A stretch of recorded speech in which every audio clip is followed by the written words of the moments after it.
Hello there.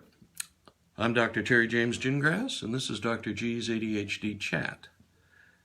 This is a show that is designed with the lofty goal of making the world safe for ADHD. As you may know by now, if you don't, I am a clinical psychologist, actually a neuropsychologist. I am in private practice. I do lots and lots of work with ADHD. I do evaluations, I do treatment, treatment recommendations, I do children as well as adults. And a lot of new things have been brought up about ADHD that we didn't know 35 years ago. And matter of fact, 35 years ago was sort of the dark ages in terms of ADHD, because we weren't sure it was a real thing. When I was in graduate school, we got almost nothing about ADHD. I do not remember a single thing that we learned about ADHD that applied to treatment, whether or not it was an actual diagnosis, any of those kinds of things. So we sort of ignored it and kind of hoped it would go away, and maybe later on somebody else would do the treatment or that sort of thing. And when I was, my son was born, and he definitely had some issues that are nowadays routinely called ADHD. We had him evaluated by a couple of guys who were developmental psychologists, had gone to very Tony postdoc programs, I believe at Ivy League schools even. They didn't know what they were doing, basically. And you know, considering what I do for a living, it's a little bit hard to understand how I could have troubles finding somebody to do an adequate evaluation of my child. And if I had troubles, what's it like for folks who aren't in the union, if you will? I mean, it was just a nightmare. And for many people, it still is. I've been talking the last couple of weeks about adults who were undertreated or not treated at all as kids, and how they grow up and how they have a lot of troubles as a result of poor treatment and or inadequate treatment or no treatment at all. I find it, it's, what do I want to say? It's kind of pathetic, really, in this day and age, that people can't get better care than we get especially for ADHD. And it's even more pathetic that even once you're treated, evaluated, diagnosed, it's hard to get the appropriate accommodations from the school systems. I live in Virginia, and it is particularly difficult in Virginia.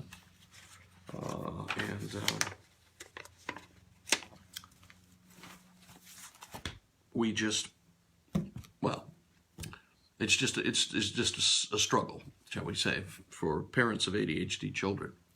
So I don't think it's any surprise that I don't know if it's a surprising number, but a large number of adults with ADHD also have significant difficulties with depression and anxiety, or anxiety, okay? There's nothing about it that means both of them have to go together all the time. But I wanted to talk about depression a little bit more clinically today than basically in the past. Depression is a mood disorder. It's characterized by low self-esteem, expecting the worst, dysphoric mood, sad mood, feeling like nothing's fun anymore, feeling like you can't measure up, da-da-da-da-da, and also it's associated with sadness and tearfulness frequently. It is not principally characterized by a Prozac deficiency, in spite of the fact that depression is probably the most common psychological disorder presenting to any kind of provider, family practice, whatever, internal medicine, neurology, whatever. But it's the one that people tend to treat by giving them an antidepressant and sending them away. And 20, 30 years later, they're still on that same antidepressant.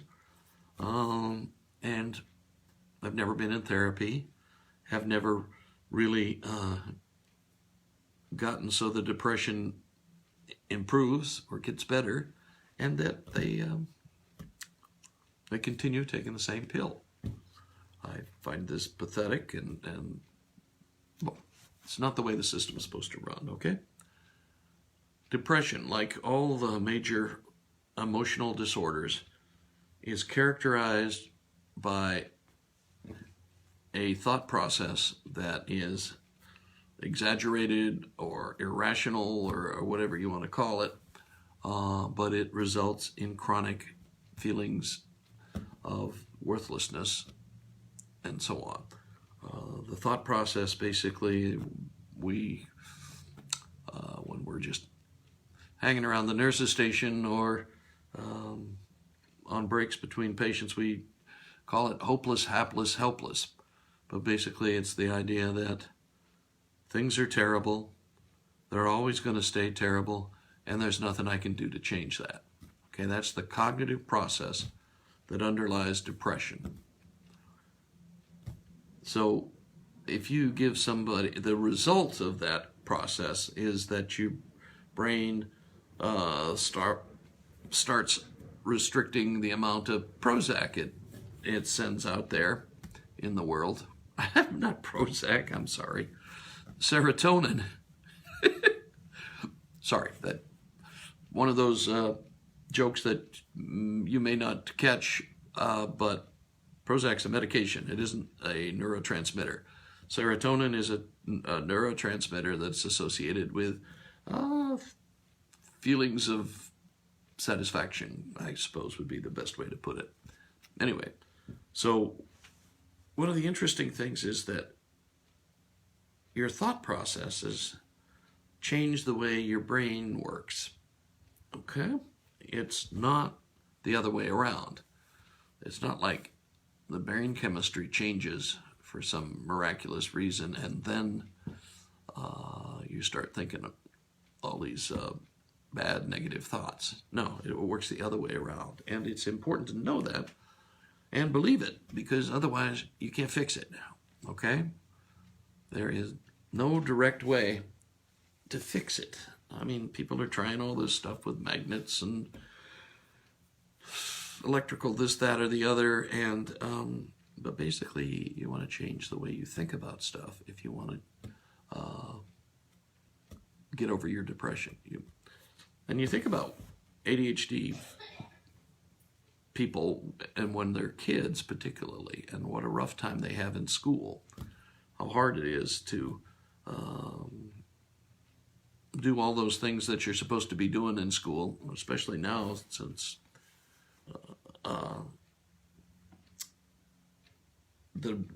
it's gotten more strict, it's gotten more rigid.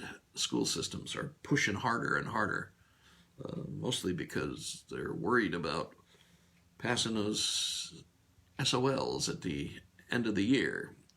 And Lord help them if their school doesn't pass, right? So there's a lot of pressure, and the pressure falls down. First it pressures the teachers, then the teachers pressure the kids, and then your ADHDers are sitting right there,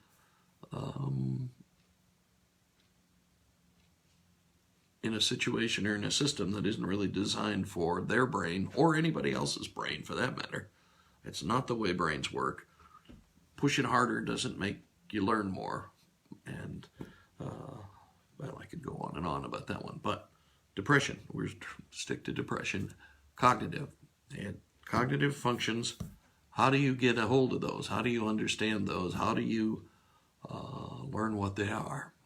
Okay, well, we have a lot of exercises that we use to help people with that. One of them is just what we call a 3-column technique. And basically, you're in a situation. You start having, say, depression. You start feeling really sad. Okay, what was going on? That's your first column. 3 columns now, 3, I guess, as the referees do in basketball. 3 columns. The first column is, what's the situation? What happened? Okay? And then you write down, what's your reaction? I got really sad. Okay? Then the next thing is, what were you thinking? How were you thinking about this situation? And, it'll be something like, it was all my fault. I knew I shouldn't have done that. Whatever. And then the last column is the gotcha column. And that's where you write down, what is a more logical way of looking at the situation? Okay? What is a more logical way of looking at the situation? If you're watching the videotape, what are you going to see that's different from your emotional interpretation of what happened? You do that, and you keep doing that for as long as you need to. I mean, you may need to do it the rest of your life, but for most folks, they see a big change after about 6 weeks of continued journaling, if you will, or keeping an emotional diary, whatever you want to call it. It doesn't really matter. What matters is that you do it. So first column is your emotional response and what was going on. Second column is what you were thinking, your kind of over-emotional thought that was triggering the depression. And then the third column is write a more logical interpretation of the situation if you're just looking at it in the video. And that's one of the best ways to kind of get a handle on it, because one of the things you have to do for any emotional problem is figure out the thought process that is triggering the emotion. Okay, that's hardcore cognitive behavior therapy, but it seems to be the way most of us experience the world. Okay, if you're not thinking about it in a certain way, you won't feel the emotion.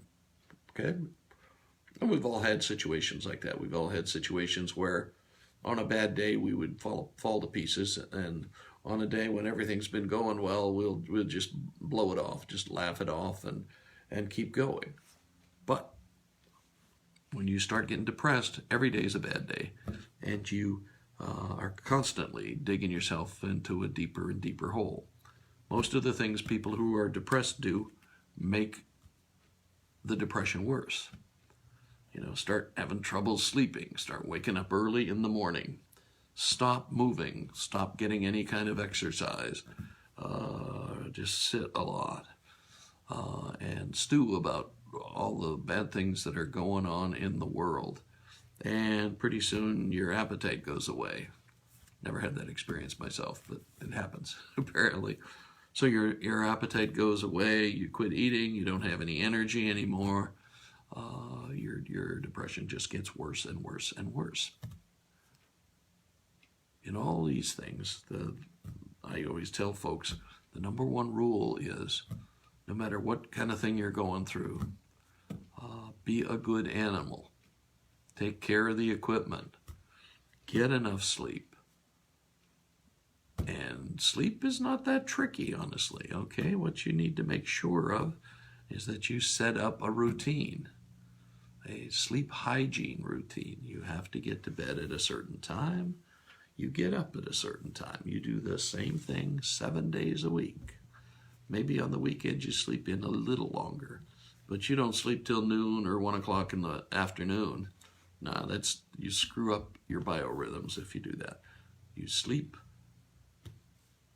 about the same number of hours every night, from the same times every night.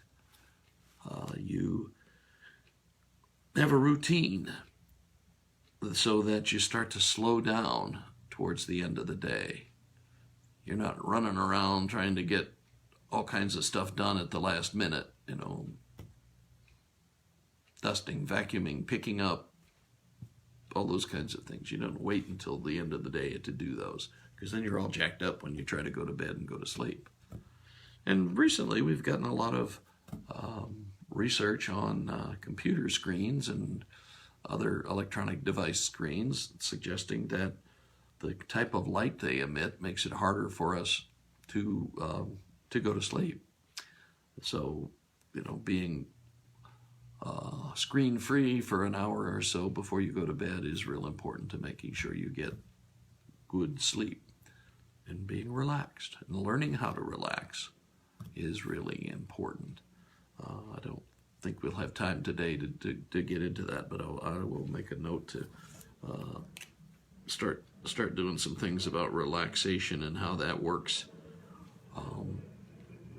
because you should know some basics on relaxation or meditation, whatever you want to call it.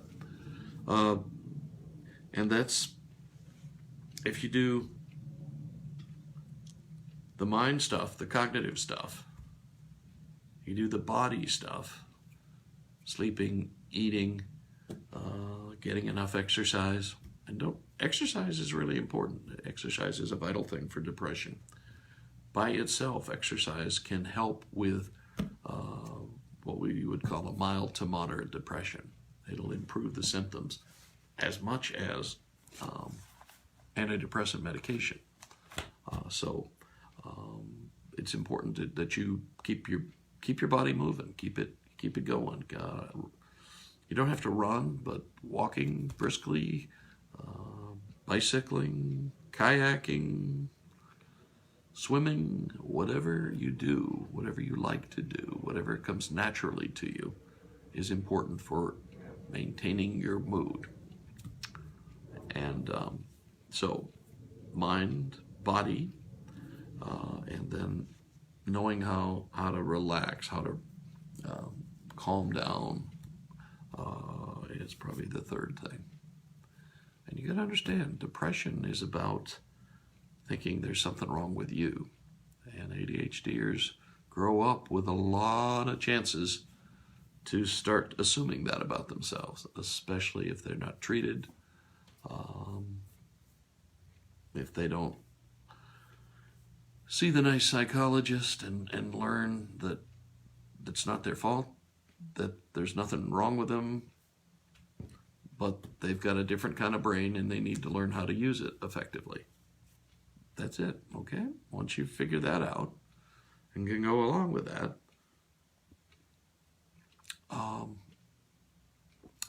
you will have less trouble with depression, okay? Now, I'm not saying this as your therapist, remember? I'm just a guy on Facebook Live. I happen to be a psychologist, but I'm not your psychologist, okay?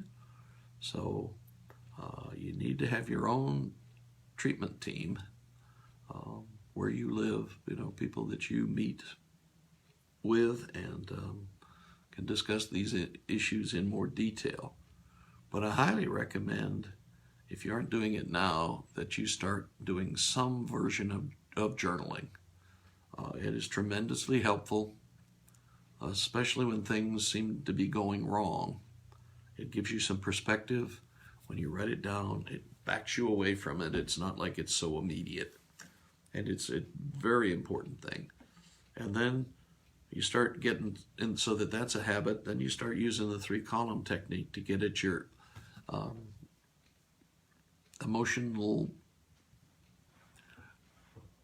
the cognitions that are causing the bad emotions, okay? And when you get at that, and then once you figure those out, you can start to deal with it. And you will typically realize that there's some patterns to the things that upset you. Not everything upsets you, and not everything upsets you equally. There but there are likely a few things that get you upset consistently, and a few ways you have of looking at it at a given situation that upsets you more than other situations. So that's how you get a hold of depression. You get so you can be a little bit objective about it. Okay? You do the things you need to do physically to minimize the effects of feeling depressed. You do the cognitive things that help you control whether or not you get depressed in the first place. All right. That's about it for today. Once again, I'm Dr. Terry James Gingras. This is Dr. G's ADHD Chat. We are working really hard to try to make the world safe for ADHD, because ADHDers are outside the box thinkers. And nobody who's an inside the box thinker ever changed the world. So who knows, maybe your kiddo will be the one who make big changes in the world, or maybe you yourself are going to make big changes in the world and discover all sorts of interesting things that we need to know about, I don't know, pollution, say, or global warming, or the rising of the oceans. Anyway, an ADHDer is probably going to be the person that helps us with some of those things. All right, that's it for me this week. If you have any questions or anything, please put them below, over to the side, wherever you get the chance to make some comments. And we will catch you next time. Thank you.